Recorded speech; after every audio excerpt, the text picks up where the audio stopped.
Stevie, Arsenal have been in this position before, and the fact that we're seeing a Manchester City gaining momentum, and especially in the destructive form that Erling Haaland is in, how concerned should Mikel Arteta be about looking over his shoulder? Well, the first thing he shouldn't be doing is looking over his shoulder. There's a different feel around this Arsenal side, though, than compared to the ones that we've been talking about that got themselves in front and then somehow managed to not throw it away but lose it. I don't get that feeling about this Arsenal side. And I think the biggest thing and the most important thing for Mikel Arteta is to make sure that not just himself and his coaching staff, but the players aren't looking over the shoulder. He has to make them concentrate on what's next in hand, the next game, the next pass, the next shot, the next whatever. So the minute you start looking behind your back, that's when you take your eye off the ball, in my opinion. I don't think this Arsenal side will. I think there's a different mentality about this Arsenal side. But again, it's up to Mikel Arteta and his coaching staff to make sure that they and the players don't look behind themselves, and all they do is concentrate on what they're capable of on the field, and that's all they need to think about. Well, Shaka, you said it just this weekend that this title right now, the way Arsenal are going, the fact that they've gotten so many reinforcements, they have such a good squad, it is theirs to lose, not concentrating on what City are doing. But in the game against Sunderland, Stevie pointed out that Sunderland went after Arsenal with that physicality, almost bullying them in a sense. So even though their mentality may be different, do we see now a blueprint on how to go after Arsenal? Well, I guess in some respects, but I'm not sure how many can emulate that blueprint that Sunderland showed against Arsenal. Sunderland know who they are. They have that kind of physical experience that comes with the championship that I'm not sure many teams in the Premier League right now can even think about emulating. I just take that as a one-off. Listen, nobody will go the rest of the season undefeated. It's how you cope with those setbacks, and this is just a draw. In the greater scheme of things, it's 2 points dropped, no more. These things happen, and it's how you respond to them that dictates where you finish. To Stevie's point, while there's a different feel about Arsenal this season, there's also a slightly different feel about Manchester City. Yeah. For this season, especially if you want to compare it to 22-23. Now, as good as Haaland has been, and as good as well, City are improved on last season. I'm still not sure that this City is as good as the one we saw 2 years ago. I'm not sure that City have the goals in depth that they did in that 22-23 season where they ran Arsenal down. So I think it's a very different feel in so many respects. Now the thing is, and it still holds, that until Arsenal can see it through, you just don't know. And that is right now what Mikel Arteta is trying to prove wrong. That we can see this through. It's okay for the rest of us to sit aside and wait for them to do that. Now Arteta has got to prepare the squad for what's to come, understand where it went wrong last time out, and how do you fix it. Well, Stevie, just speaking about that game between Sunderland and Arsenal, I know we sat here with Craig and you talked about how much you really enjoyed that game. It took you back to the good old days of football, just seeing Sunderland. It was a throwback. But speaking of Sunderland's physicality, just have a look here at the old chicken wing, I suppose, from Dan Ballard on Mikel Merino. You said you would be feeling a bit lucky to have not been sent off here? Yeah, I don't think you could argue. You know, on the halfway line, the referee gives a free kick all day. And then he's got to determine whether it was meant, was it just unfortunate? But there's no question. His elbow goes towards Merino's face. So, had he been sent off, you wouldn't have found me arguing about it. I think he's very lucky to get away with it. I'll be honest as well, and I have a feeling we say this more than once during the course of today. But during the game, I saw that and I thought, nothing wrong with that. That's a part of the game. It's pretty physical. But the more you see it, and I know slow down replays are always difficult to really judge. But the more you see it, especially in these slower motions, it really does look like he throws that arm, as opposed to it being a flailing arm or in the natural act of jumping. Where again, in real time at real speed, I just thought, oh, it's one of those collisions that happens inadvertent. I'm sure it hurt, but it was inadvertent. But the more you see the replay, the more it looks. Just a quick thing on that. The referee, though, refereed that particular instance the way he refereed the game up till then. Because there was a lot of challenges, there was a lot of head clashes, which, you know, you could slow down and look and say one or the other was responsible or reckless. So in a lot of ways, the referee judged and refereed that particular instant on the way he had been refereeing the game previously. And so from a player's point of view, that's what we like. Yeah. You know, if the opposition does something, doesn't get booked, and then you do it, as long as you don't get booked, you're okay with it. And I think, again, maybe that's another reason why he didn't send him off. Mario, what did you think of it? No, I think, look, okay, I understand what the guys are saying, but if I'm going for the ball and my arms are going, I'm going to have them up. The only thing why I didn't jump on it is because he doesn't really swing with the elbow towards his face. He's going up, you understand, to go after the ball. Maybe the only thing you could say, okay, his arm is too high, but still, I'm a defender. I want to go and win that ball, and I felt like he didn't really went for him. He went for that ball. All right, well, I think we can finally go to our Frank LaBeouf there. Frank, you were a bit quiet for the first half. I think we had some technical difficulties. You need to learn to pay your Wi-Fi, Frank. You won a World Cup. We know you have the dinero.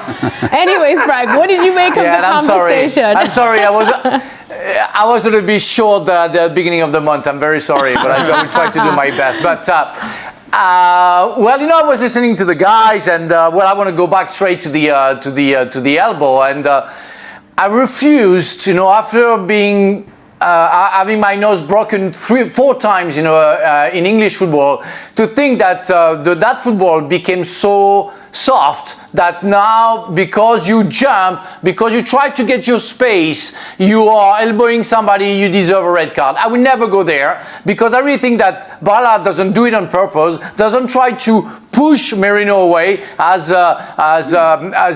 Mario said, he doesn't swing in towards Merino. He just tried to push forward to get the ball before Merino. So therefore, in order to do that, you need to push with your arm. That's a natural move. And again, I will refuse. It's a contact sport.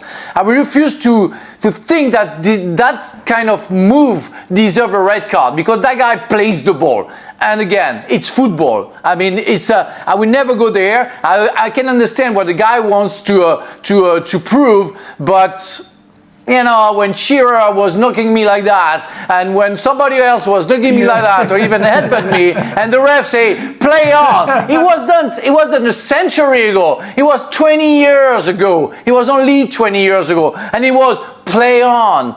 And so I will never go there. I'm sorry. Frank, don't get me wrong. In a lot of ways, I'm with you. In a lot of ways, the reason I enjoyed this game is because the way it was refereed. Yeah. But this is a one-off. The game's not refereed like that anymore. It's not okay, whether it's accidental or you mean it, it's not okay to stick your elbow in somebody's face. And so it's the way the game's refereed. Whether we, because of what we went through, like it or not, the game's not refereed like that anymore. You know, if you accidentally go over the top of the ball and catch somebody, you can't turn around and say, well, I didn't mean it, and 20 years ago it was okay. Stevie, we don't have to agree with the ways being refereeing. We are there to give the audience the experience that we have and the legitimacy that we have in talking about football. And the thing is, we know about as players that what we have seen is not deserving a red card, because the guy just plays the ball and plays football. So if it's wrong, maybe we have the right to say, well, you know, referee, change your mind, do something else, because you are going the wrong way. It's becoming so soft, like soon you will just push the guy like that and they will give a red card. So it's becoming stupid in a way. It's why I say it. Well, Mario, let me come to you just speaking about... You know what the thing is? The thing is, you know what, Alexa? The thing is, maybe me and Frank, we both broke our nose, so that's why maybe we're a bit more sensitive. You see, so that what happens. Well, Stevie was broken nose. That's the difference between Stevie and I. Stevie and us. Stevie was breaking nose. That's the difference. All right, well, Mario, there you go, Stevie. Always getting first. Well, putting broken noses aside, Mario, it was a long time before we saw anybody break through that Arsenal defence quite like Sunderland did did in this game. So did they expose some weaknesses in what we thought was quite the formidable defense for Mikel Arteta? I think watching the game, right, one of the key things what Sunderland did at the start, they pressed them. They pressed them really hard in the first, like, I think 10 minutes. And when Sunderland saw that physically they couldn't keep up with that, doing that, because Arsenal is a confident side. They know how to manage to move the ball around. Okay, next thing they did, they started to play the tough game. If you look at the first half, you have to look at Xhaka. Xhaka set the tempo. And you always have one individual in your team that is going to set the tempo. He's the captain, but also the one that, you know, said he knows Arsenal really well because of his past. But the way he said it, you saw the way he was screaming to Merino when he didn't even touch him and he went down. He lost his head. And the whole team was going after like that. And that's why, if you see the first goal Ballard scored, they press them, you know, they press. They win the ball back. And the way he strikes it, it's just all part of like how Sunderland was really going after them. And I think this is one of the things that you could see, you understand? They win the second ball. The second ball is always key. Look here, he wins it from Rice, and Rice because he anticipates too slow. And this is a player that played in the youth at Arsenal, so it's even sweeter to score against your old team. So that's why, for me, when I saw this moment, it was pure, yeah, okay, I know it's also power, but also the way he went after it, that said enough for me to say, like, okay, these guys, they wanted to really, really win this game. So, Frank, you'd say as well, no major concerns then for Mikel Arteta for his defence? No, they weren't the best, and Gabriel wasn't at his best, but you cannot complain about what they did. You have the right to not be always at 100%, and nobody can complain about Gabriel performances. And yes, they made some mistakes. Yeah, they should have done better on the last goal, especially Gabriel. But you have to give credit to the striker and the way that he jumped. I mean, Gabriel went for it. He put his head where the guy put his foot. So it's not like he was, you know, not trying anything. He was giving everything. But sometimes you're not spot on, and it can happen. And nobody again can deny that. Whether it can be Gabriel or Saliba, they're two of the best centre backs in the world right now and doing great. It was a day off for them, maybe, like offensively in the first half. They didn't show too much. But overall, you know, it's a draw against a very good Sunderland in a fighting spirit that we love, and it can happen. And I wouldn't complain too much if I was an Arsenal fan about Arsenal performance today. But Frank, you would keep us out of the box at the last ball. You saw the goal that scored. You would tell us, hey guys, come on, you got to push up. Don't drop that deep. Because they were dropping too deep, Arsenal, in that situation when Bobby scored. They were too deep. They were inviting that ball kind of into them to get that situation to happen. Yeah. You have to be careful with that. You can't drop that deep. No, that's true. That's true. That reminds me so many games, especially Paris Saint-Germain, when they lost the second game of the Champions League in Barcelona, when Marquinhos was dropping with I forgot the former Chelsea player, plays centre back as well, fantastic, Thiago Silva. Where Thiago Silva, they were both dropping too much, and they say, what do you do? But sometimes the pressure is so much and too much, and of course the midfielder, they don't hold it, and we know that it's not only the back line, but you feel that nobody is holding anything, and so you drop and you drop too much. It happened today, the weekend, during the weekend, where Gabriel and Saliba were incapable of pushing forward because nobody was following as well, and that's a unit problem. That's a midfielders, forwards as well issue, and they couldn't hold back. All right, well, a lot of defensive talk here, but what do you expect when we've got the panel that we've got here today? Poor Xhaka. We'll bring in some goalkeeper talk soon, Xhaka. But sticking with Arsenal, let's look at their upcoming schedule, because it's been all good in the hood, but they do have a tough run of games coming up. North London derby on the 23rd of November, and then a true test in the Champions League against Bayern Munich, who have been perfect there. And then another London derby of sorts with Chelsea, followed by Brentford, who we saw exactly what they can do at the weekend too against Newcastle, and then Aston Villa. So Stevie, any concerns here for Mikel Arteta? No, I don't see it. No, not really. You expect them to win all those? Well, it's Bayern Munich. Bayern Munich's going to be some game. But in terms of the Premier League, I see them being too strong for Spurs. I see them being too strong for Chelsea. And actually, the one the one game, if you're Arteta, you've just had a dress rehearsal for Brentford. Yeah. Because there's only two teams that are probably going to physically match you, or try and physically match you, and that's Sunderland and Brentford. Everybody else is going to try and play football. And so, in my opinion, Arsenal are well equipped to play anybody at football, but they're also up for the fight. And again, it goes back to where we started. If you're Arteta, you don't panic because you lost a couple of goals because the second balls. Yes, the boys are right. You know, you can just mention you need to push up, don't be so deep. But these are minor details. This is not a Liverpool situation where they're getting caught left, right, and centre. Balls in behind them, balls played through them. Nothing like that is happening. The only problem Sunderland have had this, Arsenal have had this season has been that physicality. But they're after Brentford, they ain't going to really face it again till well into the season. So, no, if I'm Arsenal, I look at that fixture list and I'll go, bring it on. You know, the Bayern Munich one, yeah, is going to be tough. But in terms of the Premier League, who's next? Bring them on. Oh, I love a fired up Stevie Nicol. It's because we're not talking about Liverpool. But Shaka, just switching focus a little bit. Sorry, it's my only dig for today. Just switching focus a little bit to concentrate on Manchester City now, considering they're the ones chasing. And we know that the City of old was able to chase down Arsenal and leave them in the dust to win the title back in that season that we talked about now. But what's going to be key for this Manchester City, who we've agreed is not the City of 3 seasons ago or 4 seasons ago? What's going to be key for them to chase down Arsenal and try and win the title? The biggest key for Manchester City is Erling Haaland staying fit. And I think that goes without saying, kind of given the number of goals that he contributes and how much kind of comes through him. I think outside of that, what you saw from City in the last 2 games against Dortmund and then against Liverpool is how Pep Guardiola can change things up. Against Dortmund, he goes with 2 true wingers in Savinho and Doku. Against Liverpool, he leaves Savinho out, brings David Silva in, and congests in midfield, and Liverpool simply can't play through it. And in both those games, Manchester City just looked almost unstoppable, in all honesty.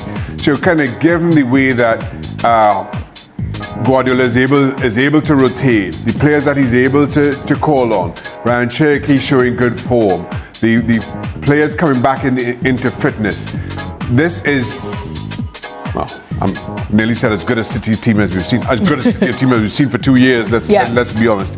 Last season was a one-off. I still don't think they're back to who they were the season before. But seasons gone by, we've known that City in the second half of the season, whatever Pep Guardiola does or says, whatever he's selling in that dressing room, they have been as strong as anybody you've seen in the second half of the season. Now again, this version of City, I'm not convinced, is that City of 2 years ago or 3 years ago. But kind of given history, we'll see what Pep Guardiola can do, probably get the best out of this team in the second half of the season, and what kind of gap Arsenal give them to climb. As much as praise as I put on City, I will maintain this is Arsenal's title to lose. Despite the blip, and I think it was just a blip, I think all in all, Arsenal are still the best team in this league. Frank, when we talk about Manchester City, we've talked a lot about Erling Haaland, and rightfully so in the form that he's in. But someone who really is really shining is Jeremy Doku. I know that you've enjoyed watching him. Just how much of a key player do you think he can become at Manchester City? And what do you feel has changed with the Jeremy Doku that we're seeing this season that we probably didn't see last? Well, the guy can be crucial. I mean, we can feel the confidence. And I think it's maybe Guardiola who told him, okay, now I wanted you to not lose the ball. Now I want you to try anything. And the first half, we know what he did to Conor Bradley was simply a nightmare. The guy always going for the take on, always trying to take him on every time, trying to cross the ball, and even losing the ball, he tried again, and he harassed Conor Bradley. He tired Conor Bradley, and it's what we want from a player. That was I was critical about with Guardiola when he had people from the width, and when they did, instead of trying, they were going back and play handball. That's where we say, or handball, because it's German. So like that, but nothing much. But now we have a Doku trying on the right side. We have Savinho or Cherki. That's great. I love that. And that makes Manchester City being a threat for all defense because you have Haaland in the middle, of course. But Doku showed his talent. It's what I know from Doku. It's what I'm expecting. And I'm not expecting less because I know I've seen him playing before. I know that guy can do that for 38 games. So, and that's a different Manchester City when you see that. Well, Mario, let's have a look at who Manchester City have coming up next, and as we compare it to who we saw Arsenal have next. And it doesn't look as daunting as who the Gunners have, of course, against Newcastle. This is at St. James's Park, so we know that's definitely going to be a game. Bayer Leverkusen in the Champions League, then against Leeds, Fulham, Sunderland, which could be a tasty one, and then, of course, Real Madrid back in the Champions League. In terms of at least the Premier League title race, this could be a crucial period for Manchester City to continue going strong and maybe try to gain more ground on Arsenal.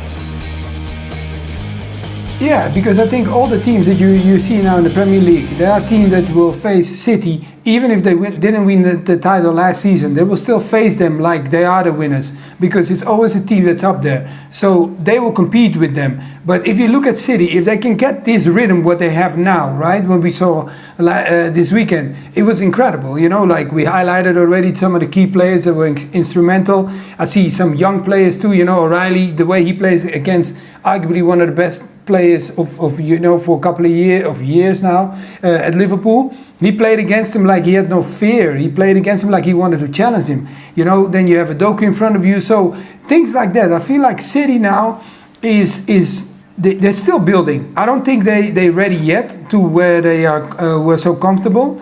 But I think the discomfort is gone. So that's why whoever they will face, you understand, away from, okay, the Madrid game we highlight, but that is later down. I think if they can keep this momentum going, they're running into that last kind of game that we highlighted. It's going to be very comfortable for them in the sense of confidence and being sure, you know, a guy like Pep Guardiola, 1,000 games and that confident, and the way he did it, it's some beautiful football, so I expect them to carry that on. I think we will absolutely learn something about Man City's defence when they go to Newcastle. Newcastle at home are a different ball game than they are away.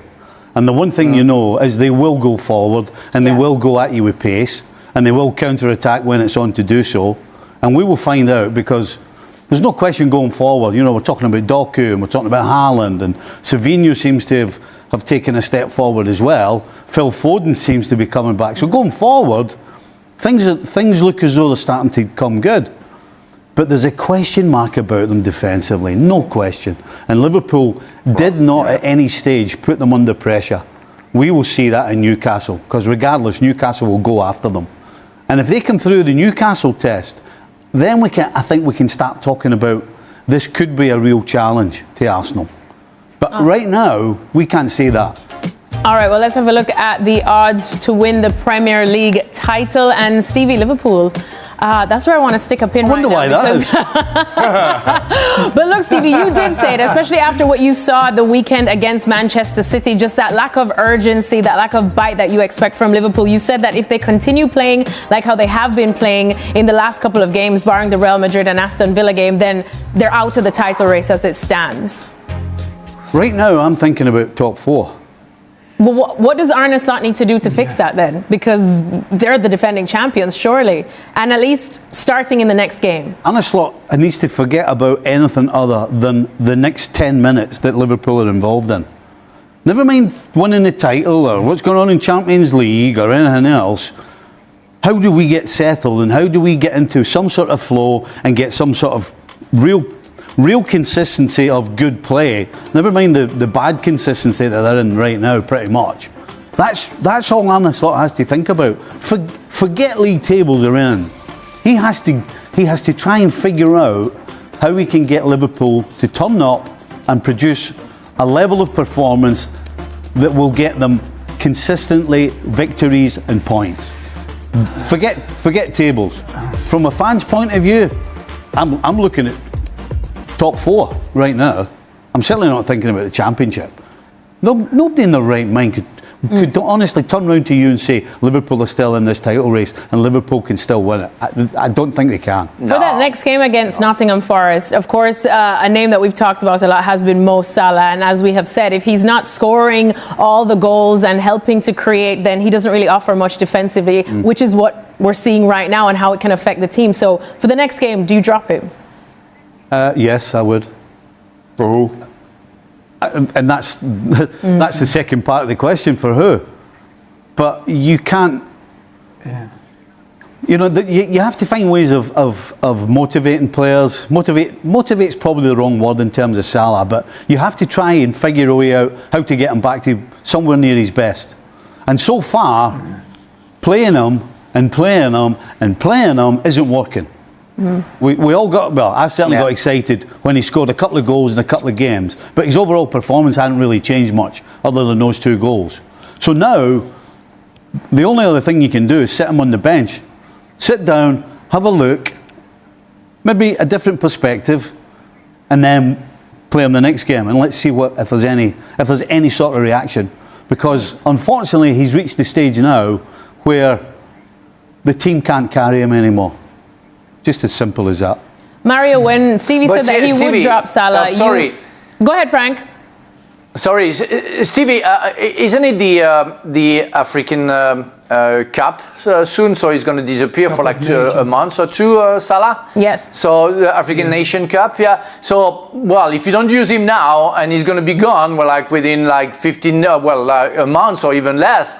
So you're not going to get Salah for like 3 months, and maybe Arno Slot is also thinking about that. Unfortunately, there's an answer to that, Frank. What is the point? The guy's not giving you anything. Yeah. And at the end of the day, you could look at it the other way and say, well, he is going to be away for 2 months, 3 months, whatever it is. So we may as well try and figure something out now. Why am I going to wait on a guy who's giving me nothing? I need to be proactive here. I can't just sit in my hands and let it happen and hope and pray that all of a sudden somebody waves a magic wand and he becomes the Egyptian king again. So I absolutely think he needs to do something, and that's my own personal opinion. I would sit him. Mario, what do you think about it? Because you sounded like you agreed with Stevie when he said he would drop Salah, at least for that Forest game. Yeah, because, you know, what I think, you know, I think Slot should pick the team, like, okay, if you look at Salah, I don't think he's the player that now, I don't know how he feels because I cannot say that, but I'm just saying he doesn't look to me that he can play the back-to-back games. Because the back-to-back games, sometimes you don't. You get, like, I watched him, for example, I was in the stadium watching him against Manchester United. So I've seen him moving around. It was one of his strongest games because he was the outlet and they kept him playing the ball to him and controlling, and that they started the action. But if I look at the weekend now, you have to also remember that some guys, when they play against Salah, and it's normal, everybody's been there, even all of us, when you play against a player that is so good, you want to show off and show that I'm capable to play against you. O'Reilly, young boy, of course he's going to give his best, of course. But now you see also players don't give him the respect like he used to get. They don't stay behind anymore. They don't panic as much anymore. They go and attack too. So that's already a problem. The same thing, you understand, when I talked about Wright. Great, good player, but not ready yet. If he did well in Europe, then don't see it that he's going to do well in the Premier League, because the Premier League is where, you know, the rhythm, he doesn't have that rhythm yet. And I've seen him play. He looked like, after coming off against Manchester, it looked 5 minutes. I saw him breathing like crazy. I was like, wow, 5 minutes. Yeah, but it's normal. Why? Because he has to get used to the way the Premier League moves. So I think Slot needs to play his strongest team, how he won the league, and then move forward to implement certain, you know, diamonds that he bought. But if he's going to change them and straight away let them start the games, that's where the problem starts. And he has to be careful, because the problem is not going to be fixed if he keeps on saying like, oh, all my new boys need to play. No, they got to wait. But it's a line that I've been working on this morning that a couple of colleagues have been working on with us as well, and it involves Miles Lewis-Skelly, who is another player not here in this England squad right now. My understanding is that Thomas Tuchel has told him that he needs to be playing more football if he's going to be a candidate for that World Cup squad next summer. And at the moment, he isn't playing enough for Arsenal, plain and simple. And we know that there are a number of Premier League clubs monitoring his situation at Arsenal right now. Arsenal have no desire to sell. You have to remember, from an Arsenal perspective, they are competing still on 4 fronts when it comes to trophies. Their squad is stretched a little bit at the moment because of 1 or 2 injury problems, and so Miles Lewis-Skelly will get minutes for Arsenal going forward, and he has, of course, just signed recently a new 5-year contract. But if you take all of that aside, the reality is that Miles Lewis-Skelly right now is probably Arsenal's 3rd choice left back, behind Calafiore and Nkapie, and that is not a good place for him to be with his England prospects in mind. That's why Thomas Tuchel has said to him, you need to be more than just a good tourist, was the exact phrase that he'd used when he was talking about Miles Lewis-Skelly. And if Arsenal were to consider selling him, of course, another academy graduate, where 100% of his transfer fee would go as profit in their PSR accounts. So that will appeal to Arsenal in the long term, but Mikel Arteta sees him as a very important player. He's not his first choice in the Premier League right now, but still very much an important part of the squad. Again, would be really interesting to see in January if a Premier League club or a European club came in with a big offer for Miles Lewis-Skelly. Would Arsenal entertain that? They're certainly not encouraging any offers like that right now, and we shouldn't forget he's only 19 years old and his development is still on an upward trend. But yeah, Miles Lewis-Skelly, one to watch, I think, in January, and see if there is any appetite from clubs coming in for him. Arsenal are reportedly in advanced negotiations to secure a key figure from Napoli, a move that could significantly strengthen Mikel Arteta's long-term project and reshape the club's recruitment strategy. Currently sitting at the top of the Premier League table, Arsenal are not slowing down. According to reports, the club is working behind the scenes to reinforce not just the squad, but also its recruitment department, in a bid to maintain their competitive edge. Sources suggest that Arsenal are close to bringing in one of Serie A's most respected scouting specialists, a move that underlines their commitment to building sustainable success both on and off the pitch. The Gunners enjoyed a busy summer transfer window, bringing in 8 new signings to bolster their title push.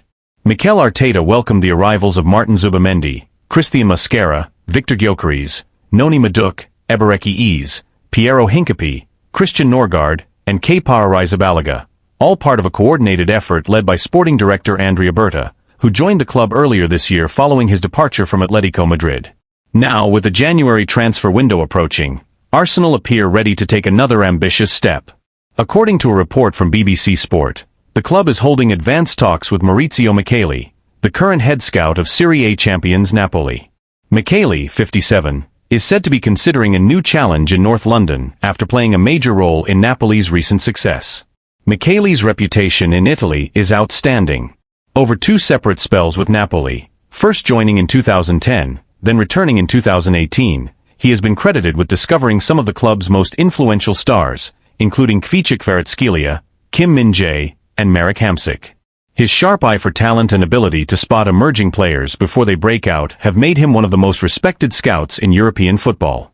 If the deal goes through, it would represent a quiet but powerful statement from Arsenal, one that reinforces the club's evolution from a team rebuilding its identity to an organization setting new standards in recruitment, analysis, and player development under Arteta's leadership.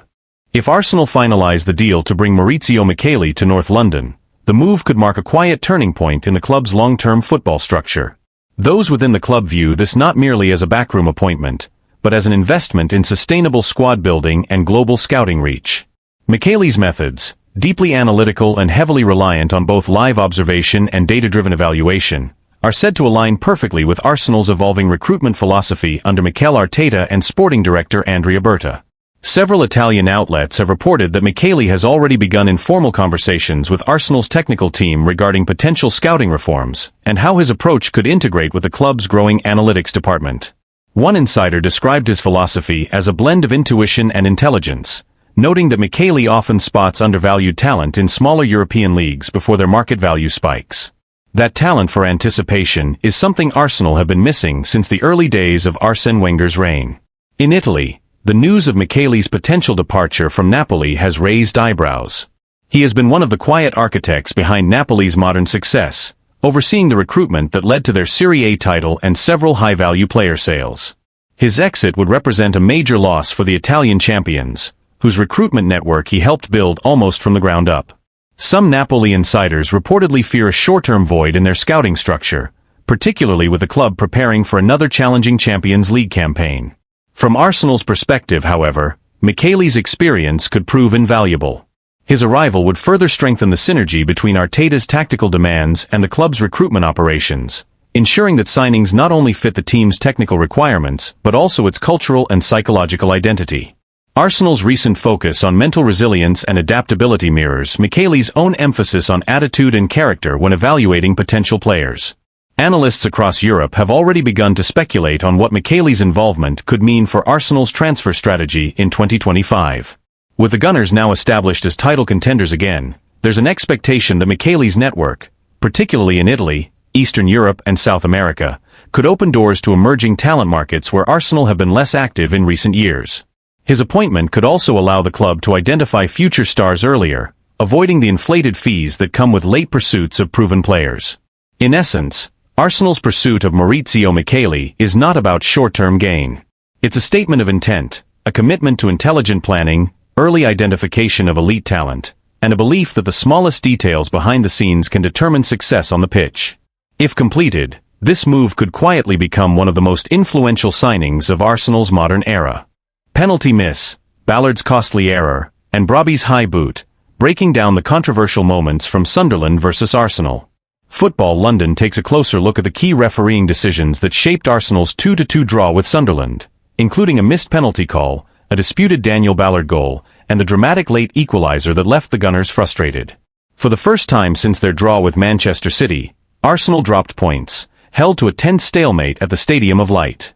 Mikel Arteta's side faced one of their toughest and most organized opponents of the season and looked on course for victory, until Brian Brobby's stoppage time strike silenced the traveling fans. It wasn't just the result that stung. Several refereeing controversies added fuel to the frustration. After falling behind early, Arsenal saw two questionable calls go against them, both of which could have swung the game in their favor. Referee Craig Pawson once again found himself at the center of the post-match debate. Below, Football.London reviews the major incidents from the match. 1. The missed penalty on Mikel Merino. Early in the first half, a dangerous cross from Leandro Trossard caused chaos in Sunderland's box.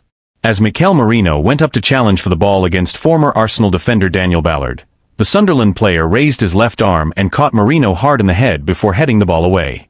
The Spanish midfielder collapsed to the turf and required lengthy medical attention, forcing multiple stoppages in play. Analysis. If that type of contact had happened anywhere outside the box, it would almost certainly have been called a foul. Ballard made clear, forceful contact with Merino's face before winning the header. Similar incidents, like Victor Gyökeres's denied penalty against Newcastle when Nick Pope touched the ball first, have been ruled inconsistently. In this case, the contact was obvious, and if the referee didn't see it, VAR should have intervened for a clear and obvious error. Verdict: incorrect decision. Penalty should have been awarded to Arsenal. 2. Zubimendi's yellow card and the questionable free kick. In a moment of irony, this play began with what looked like a missed foul at the other end.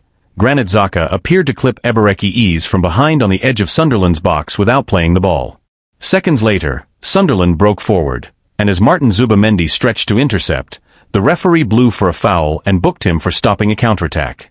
Sunderland scored from the ensuing free kick, a sequence that changed the game's rhythm entirely. Analysis.